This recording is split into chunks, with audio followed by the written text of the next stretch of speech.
સુરત મહાનગરપાલિકાનો જે કચરો ખજો disposal plant ખાતે વૈજ્ઞાનિક પદ્ધતિથી નાશ કરવા માટેની જગ્યા ઉપર જે આગ લાગવાની ઘટના બની છે એ કૌભાંડને પ્રેરે એવું સ્પષ્ટ દેખાઈ આવે છે।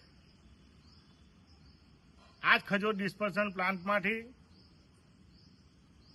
5000 ટન જેટલો અને લગભગ 500 ટ્રક સુરત શહેરનો કચરો 70 કિલોમીટર દૂર સુધી કાંકરિયા ખાતે ઠાલવવામાં આવ્યો હતો। 200 કરોડથી વધુનું કૌભાંડ કરવામાં આવ્યું હતું।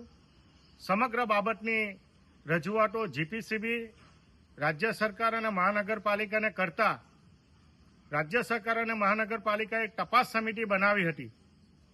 તપાસ સમિતિએ જે બંધારણ રીતે સ્થળ મુલાકાત લઈને જે તપાસ કરવી જોઈએ અને હજુ એ તપાસ ચાલુ છે ત્યારે જ છેલ્લા 2 દિવસથી જે રીતે ખજોદ ખાતે આ કચરામાં ભયંકર રીતે આગ લાગવામાં આવી। સમગ્ર સુરત શહેરની ફાયર ફાઇટરની ટીમ કામગીરી કરવા છતાં પણ મોટા પ્રમાણમાં આગ ચાલુ જ હતી। આ બાબતમાં સ્પષ્ટ દેખાઈ આવે છે કે જે ખજો ડિસ્પોઝલ પ્લાન્ટમાં કચરું પણ ફરકી ન શકે, ચૂંટાયેલા પદાધિકારી જાહેર સેવકને મુલાકાત પણ ન લઈ શકે, એ જગ્યાએ આ મોટા પ્રમાણમાં આગ કઈ રીતે લગાડવામાં આવી।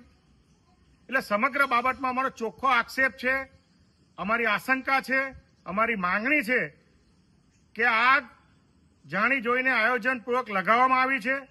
આની સમગ્ર બાબતની તપાસ થવી જોઈએ। જે કોઈ આ આગમાં સામેલ હોય એવા અધિકારીઓની સામે કડકમાં કડક પગલાં લેવા જોઈએ। જે એજન્સીએ આવી પ્રકારની ભૂલો કરી હોય એને પણ બ્લેકલિસ્ટ કરવી જોઈએ। મહાનગરપાલિકાના કમિશનરને વિનંતી કરીએ કે સમગ્ર બાબતમાં સુરત શહેરના આરોગ્યને પણ નુકસાન થયું છે, કરોડો રૂપિયાના લોકોના ટેક્સના નાણાંને પણ નુકસાન થયું છે।